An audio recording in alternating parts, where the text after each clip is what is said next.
Hello दोस्तों, नमस्कार। स्वागत है एक बार फिर से आप सभी के अपने प्रिय चैनल पर। दोस्तों आपको बता दें जो अभी की सबसे बड़ी खबर आ रही है, जहां गलवान को लेकर चीन के एक और झूठ का बड़ा पर्दाफाश हुआ है। दोस्तों सैटेलाइट तस्वीरों ने झंडा फहराने के दावे पर पीएलए को कर दिया फिर बेनकाब। जी हाँ दोस्तों, बताएंगे चाइना ने जो कहा था दोस्तों कि उसने गलवान घाटी के पास में झंडे फहराए हैं दोस्तों, लेकिन अब सैटेलाइट तस्वीरों से बड़ा खुलासा हुआ है। दोस्तों बताएंगे क्या है बड़ी जानकारी। और इसी बीच दोस्तों आपको बताएंगे बर्फीले तूफान में भारतीय सेना के 7 जवान जो फंसे थे दोस्तों, उनको लेकर क्या है अभी की लेटेस्ट खबर। और साथ ही दोस्तों बलूचिस्तान में विद्रोहियों के आगे पाकिस्तान फौज के हौसले हुए पस्त। इमरान खान ने दिया सैलरी बढ़ाने का अब लॉलीपॉप। जी हाँ दोस्तों, बताएंगे क्या है बड़ी खबर। साथ ही दोस्तों भारत ने लगाई फटकार तो पाकिस्तान परस्त हुंडई ने मांग ली माफी। जी हाँ दोस्तों, बताएंगे आखिर माफी मांगते हुए हुंडई ने क्या जवाब दिया है दोस्तों,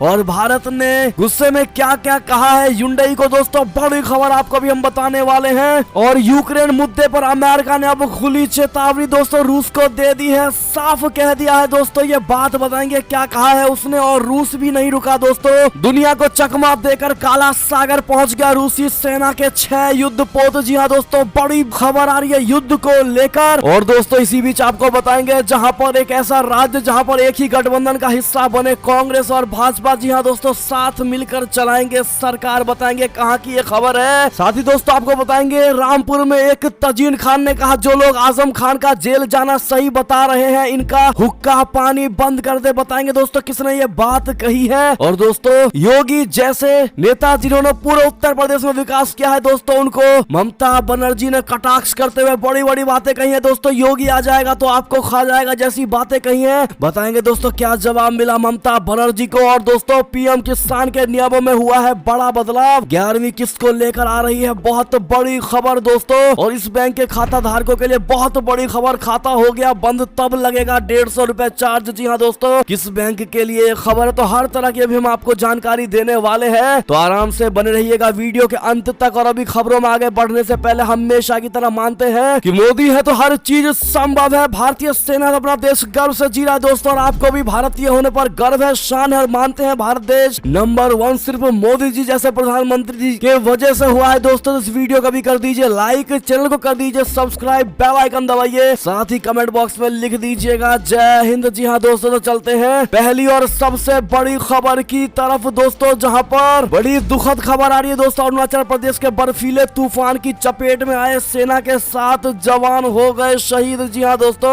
अरुणाचल प्रदेश के कामेंग सेक्टर के ऊंचाई वाले हिस्से में हिमस्खलन में दबे भारतीय सेना के 7 जवान शहीद हो गए हैं। आधिकारिक सूत्रों का कहना है कि शहीद 7 जवानों के शव हिमस्खलन वाली जगह से निकले हैं दोस्तों। आपको बता दें सैन्य कर्मी एक गश्ती दल में शामिल थे, वे रविवार को आए हिमस्खलन में फंस गए थे। सूत्रों के मुताबिक शहीद हुए 7 जवान 19 जम्मू और कश्मीर राइफल्स के थे। जी हाँ दोस्तों, रक्षा मंत्री राजनाथ सिंह ने जवानों के शहीद होने पर संवेदनाएं व्यक्त की। उन्होंने ट्वीट करके कहा कि अरुणाचल प्रदेश में हिमस्खलन की चपेट में आए भारतीय सेना के जवानों के शहीद होने से गहरा दुख हुआ। इन वीर जवानों ने देश की सेवा करते हुए अपनी जान गंवाई है। मैं उनके साहस और सेवा को सलाम करता हूं। उनके शोक संतप्त परिवारों के प्रति मेरी हार्दिक संवेदनाएं हैं। जी हाँ दोस्तों, ऐसे में दोस्तों बहुत ही ज्यादा दुखद घटना हुई है ये, क्योंकि हमारे ये 7 भारतीय जवान देश की रक्षा में शहीद हुए हैं दोस्तों। ऐसे में इनको श्रद्धांजलि जरूर दीजिएगा आप लोग कमेंट में, ताकि इनकी आत्मा को शांति मिल सके और हमारा पूरा भारत गर्व महसूस कर सके। जी हाँ दोस्तों, अब बात करते हैं पहली खबर की दोस्तों, जहां गलवान को लेकर चीन के एक और झूठ का बड़ा पर्दाफाश हुआ है। सैटेलाइट तस्वीरों ने झंडा फहराने के दावे पर पीएलए को कर दिया है बेनकाब। जी हाँ दोस्तों,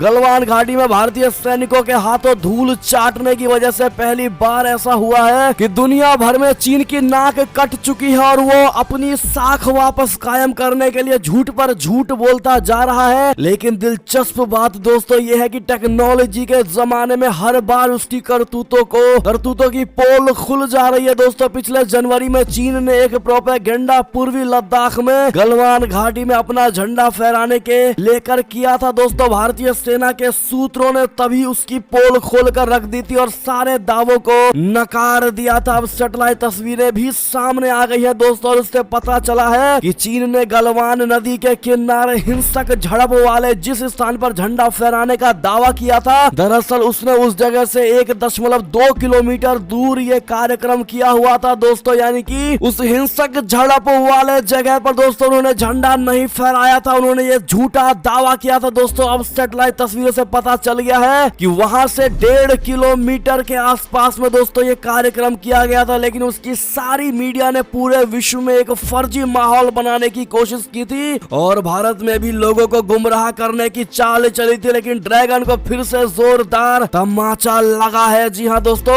आपको बता दें कि भारत में सबसे पहले इसका प्रभाव राहुल गांधी पर हुआ था दोस्तों। आप सभी को याद होगा, सबसे पहले राहुल गांधी मैदान में उतर करके भारत के मोदी सरकार को कोसने लगे थे दोस्तों, और उन्होंने कहा था कि चीनी सेना भारत के बॉर्डर पर आकर के झंडा फहरा रही है और भारत के सेनाएं कुछ नहीं कर पा रहे हैं, ये सब मोदी सरकार की वजह से हो रहा है। लेकिन दोस्तों अब जो ये पोल खुली है, लगता है कि राहुल गांधी शर्म से नीचे हो जाएंगे दोस्तों। आपको क्या लगता है कमेंट में जरूर बताइएगा। बता दें कि चीन की सरकारी भोजपुर मीडिया ने इसको लेकर दावा किया था कि झंडा चीन के नए साल के अवसर पर पीएलए ने उस जगह पर फहराया है जहां 15 से 16 जून 2020 की दरमियानी रात को दोनों देशों के सैनिकों के बीच हिंसक झड़प हुई थी। इस झड़प में भारत के कई सैनिक भी शहीद हुए थे और कई अंतर्राष्ट्रीय मीडिया रिपोर्ट के मुताबिक उसके कई गुना चीनी सैनिक मारे गए थे। हालांकि भारतीय सेना के सूत्रों ने तभी चीन के फर्जी दावे को नकार दिया था और कहा था कि पीएलए ने गलवान घाटी में हिंसक झड़प वाले इलाके से काफी दूर बफर जोन या डीमिलिटराइज्ड क्षेत्र में अपना राष्ट्रीय ध्वज फहराया है। जी हाँ दोस्तों, जवाब देना बिल्कुल मत भूलिएगा चाइना को भी, खास करके राहुल गांधी को भी। दोस्तों अगली खबर की बात करें, जहां पर बलूचिस्तान में विद्रोहियों के आगे पाकिस्तान फौज के हौसले पस्त,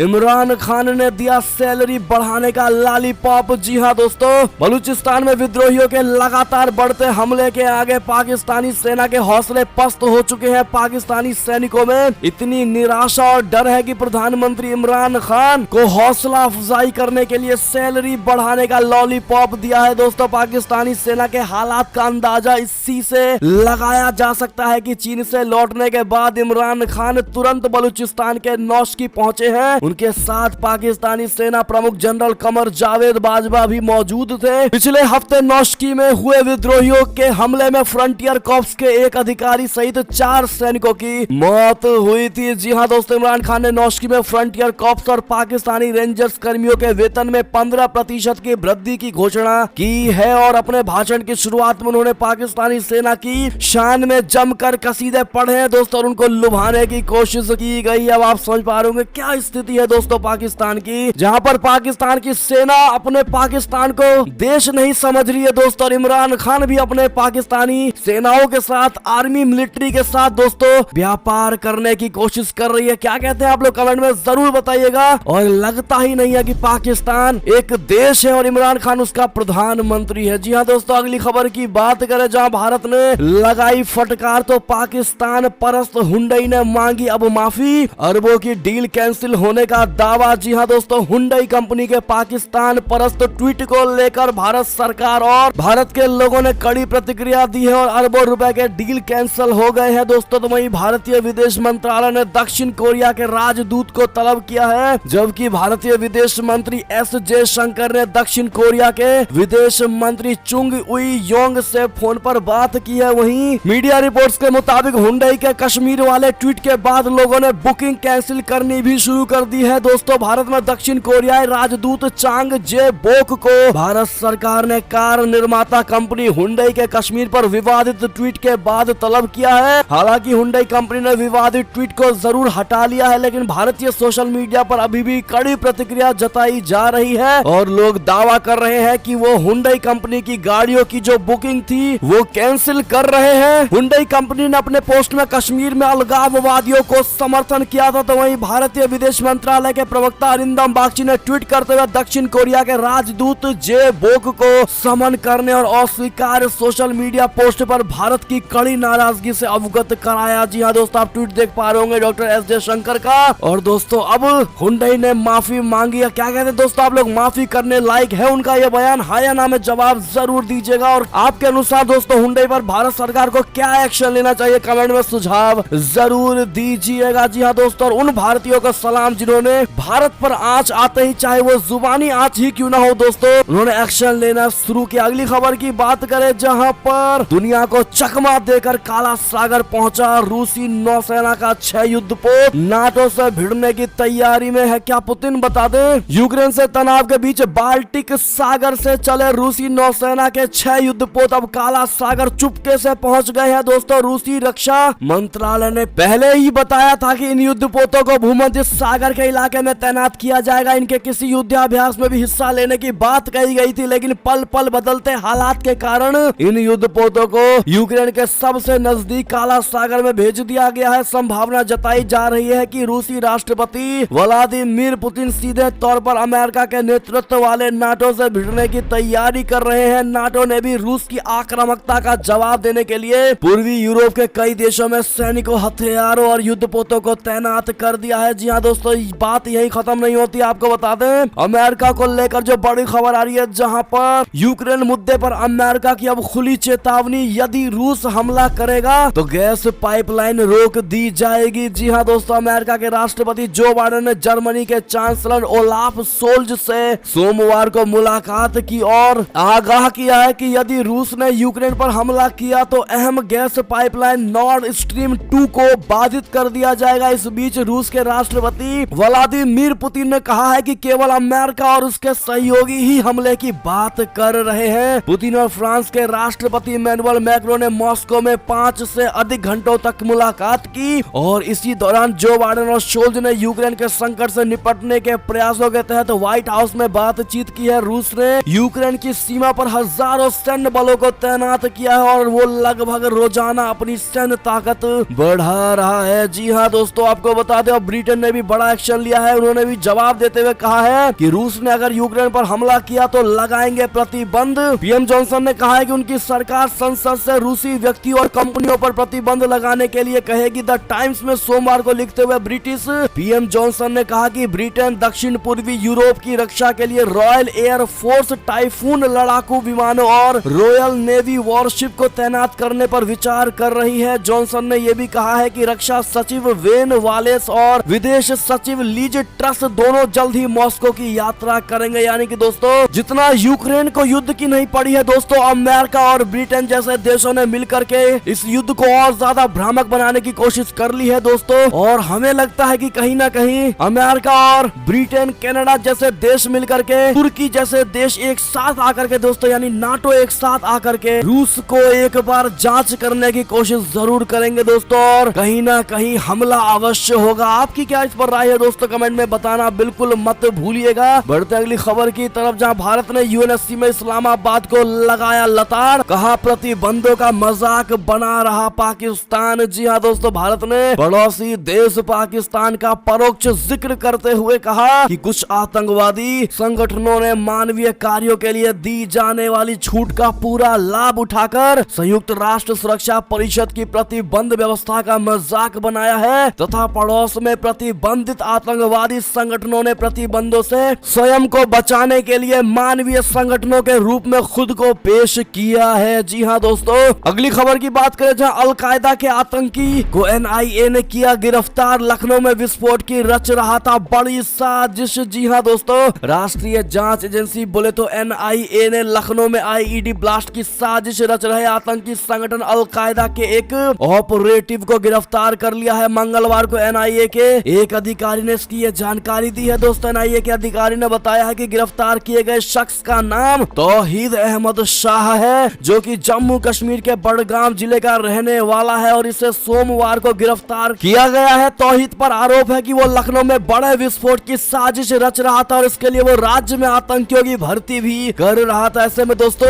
एनआईए को ऑल द बेस्ट और कांग्रेचुलेशन इसके लिए जरूर कह दीजिएगा दोस्तों। चलते अगली खबर की ओर, लेकिन जिन भाइयों और बहनों ने इस वीडियो को अभी तक लाइक नहीं किया दोस्तों, आपसे रिक्वेस्ट है हमारी मेहनत को सफल करने के लिए कृपया करके एक लाइक अवश्य कर दीजिएगा। बढ़ते अगली खबर की तरफ, जहां पर नेपाल सरकार की लीक रिपोर्ट से बड़ा खुलासा, पहली बार माना चीन कर रहा है उसकी जमीन पर कब्जा। जी हाँ दोस्तों, लद्दाख में भारतीय जमीन पर कब्जा जमाए बैठा चीन अब नेपाल की भी जमीन पर कब्जा कर रहा है। यही नहीं दोस्तों, अब खुद नेपाल सरकार ने यह माना है कि चीन की ओर से सीमा पर यह कब्जा किया जा रहा है। ऐसा पहली बार है जब नेपाल ने माना है दोस्तों कि चीनी ड्रैगन सीमा पर नेपाली इलाके में हस्तक्षेप कर रहा है। इस रिपोर्ट को पिछले पिछले साल सितंबर महीने में देश के पश्चिमी इलाके में हुमला में चीन के कब्जा करने की खबरों के बाद तैयार किया गया था नेपाल सरकार की आधिकारिक रिपोर्ट अब बीबीसी के हाथ लग गई है दोस्तों। उधर चीन के काठमांडू स्थित दूतावास ने किसी भी कब्जे को खारिज किया है, वो इसको उजागर नहीं करना चाहती है दोस्तों। अभी नेपाल सरकार की ओर से कोई आधिकारिक प्रतिक्रिया नहीं आई है। नेपाल सरकार ने इस रिपोर्ट को तैयार तो कर लिया है, लेकिन अभी तक उसने इसे प्रकाशित नहीं किया है। माना यह जा रहा है कि चीन के साथ संबंध खराब होने के डर से नेपाल सरकार रिपोर्ट को सार्वजनिक करने से डर रही है। जी हाँ दोस्तों, यानी चाहे पूरा नेपाल चीन अपने कब्जे में ले ले दोस्तों, लेकिन नेपाल फिर भी मुंह उठा करके नहीं बोलने वाला चाइना को कुछ भी। जी हाँ दोस्तों, और यही वजह है चाइना का जो पाकिस्तान, नेपाल, श्रीलंका जैसे देश दोस्तों चाइना के कर्ज के तले दबते चले गए और चाइना ने जो भी अतिक्रमण किया दोस्तों वो चुपचाप सहते चले गए और यही कारण है नेपाल आज मुंह उठाने लायक नहीं रह गया है। दोस्तों आपकी क्या राय सुझाव होगी नेपाल को कमेंट में जरूर बता दीजिएगा। दोस्तों अगली खबर की बात करें, जहां पर अब श्रीलंका को आधार कार्ड बनाने में मदद करेगा अपना भारत, ग्रांट को मिली इसकी मंजूरी। जी हाँ दोस्तों, भारत श्रीलंका के डिजिटल पहचान ढांचे को लागू करने के लिए मदद करने पर सहमत हो गया है दोस्तों। श्रीलंका मंत्रिमंडल ने 7 फरवरी को यह फैसला किया है। रिपोर्ट्स के मुताबिक ये डिजिटल आईडी आधार कार्ड तकनीक पर आधारित होंगे। श्रीलंकाई कैबिनेट मंत्री नामल राजपक्षे ने इस बात की जानकारी दी है। उन्होंने भारतीय मदद के लिए पीएम नरेंद्र मोदी जी को धन्यवाद दिया है। जी हाँ दोस्तों, अगली खबर की बात करें, जहाँ ट्रक चालकों के प्रदर्शन से जाएगी जस्टिन ट्रूडो की क्या कुर्सी, घबराए कनाडाई पीएम कुचलने की कर रहे हैं तैयारी। जी हाँ दोस्तों, करीब 50,000 ट्रक चालकों का प्रदर्शन प्रधानमंत्री जस्टिन ट्रूडो के लिए गले की फांस बन गया है दोस्तों, और उनकी कुर्सी पर भी संकट के बादल मंडराने लगे हैं। कनाडा के सिख नेता जगमीत सिंह ने यहाँ तक कह दिया है कि ट्रक चालक ट्रूडो सरकार को ही उखाड़ फेंकना चाहते हैं। ट्रक चालकों के प्रदर्शन से घबराए ट्रूडो ने ट्वीट करके कहा है कि प्रदर्शनकारियों से निपटने के लिए बड़े पैमाने पर संघीय पुलिस को तैनात किया गया है। जी हाँ दोस्तों, आप ट्वीट देख पा रहे होंगे जस्टिन ट्रूडो का। क्या कहना चाहते हैं आप लोग दोस्तों कमेंट में जरूर बताइएगा, क्योंकि जस्टिन ट्रूडो ने हमेशा भारत की खिलाफ में ही बयान दिए हैं दोस्तों। मोस्टली उन्होंने खिलाफी ही करी है और उनको अगर आप भी मानते इसी बात की सजा मिल रही है दोस्तों। और आज खालिस्तानियों के प्रधानमंत्रियों से बदला ले रहे हैं दोस्तों। तो अपनी राय सुझाव जरूर दीजिएगा। देखते हैं हमारी भारत की जनता की इस पर क्या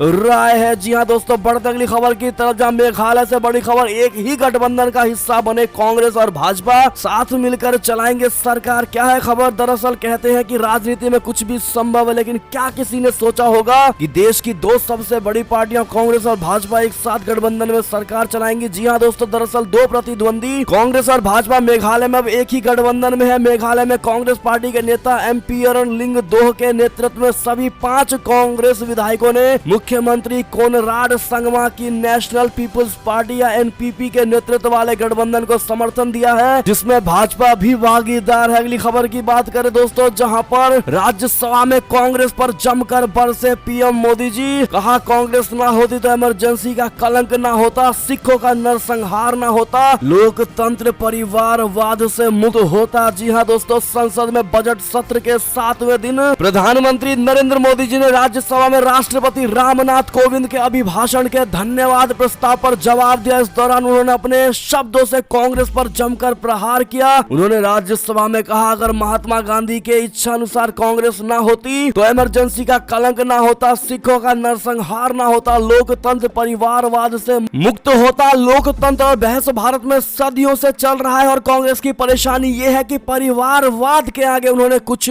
सोचा ही नहीं। जी हाँ दोस्तों, मोदी जी ने कहा भारत के लोकतंत्र को सबसे ज्यादा खतरा परिवारवादी पार्टियों से है, इसमें सबसे पहली कैजुअलिटी टैलेंट की होती है। उन्होंने कहा कि संसद में कहा गया है कि कांग्रेस ना होती तो क्या होता, इसका जवाब मैं देता हूँ। यानी कि दोस्तों बड़ी बड़ी बातें मोदी जी ने दोस्तों कहीं और कांग्रेस पर जमकर कटाक्ष किया। ऐसे में दोस्तों आपने राज्यसभा में उनका बयान देखा ही होगा। क्या कहते हैं दोस्तों आप लोग, क्या है आपका पक्ष, इस पर कमेंट में बताना बिल्कुल मत भूलिएगा। दोस्तों अगली खबर की बात करें, जहां पर रामपुर में बोली तजीन खान, जो लोग आजम खान का जेल जाना सही बता रहे हैं, इनका हुक्का पानी बंद कर दे। जी हाँ दोस्तों, सीतापुर जेल में बंद आजम खान की पत्नी तजीन फातिमा ने चुनावी मोर्चा संभाल रखा है। रामपुर में महिला सभा को संबोधित करते हुए उन्होंने कहा कि जितने भी मुखालिफ लोग हैं जो आजम खान की जेल को ये कहते हैं कि सही जेल गए और उनका बुरा चाहते हैं आप ऐसे लोगों का सामाजिक बहिष्कार कीजिए। सामाजिक बहिष्कार का मतलब ये है कि ऐसे लोगों के साथ आप अपना हुक्का पानी बंद कर दे। यानी कि दोस्तों किसी ने जुर्म किया हो और जुर्म के लिए अगर वो जेल चला गया तो लोग ये भी ना कहे कि वो जेल क्यों गया, जेल जाना सही नहीं था। यानी कि दोस्तों आजम खान की पत्नी का यही कहना है कि उनके पति जेल गए और लोगों को कहना चाहिए कि उनको जेल नहीं होना चाहिए। क्या जवाब होगा दोस्तों आपका? तजीन फातिमा को कमेंट में जरूर बताइएगा।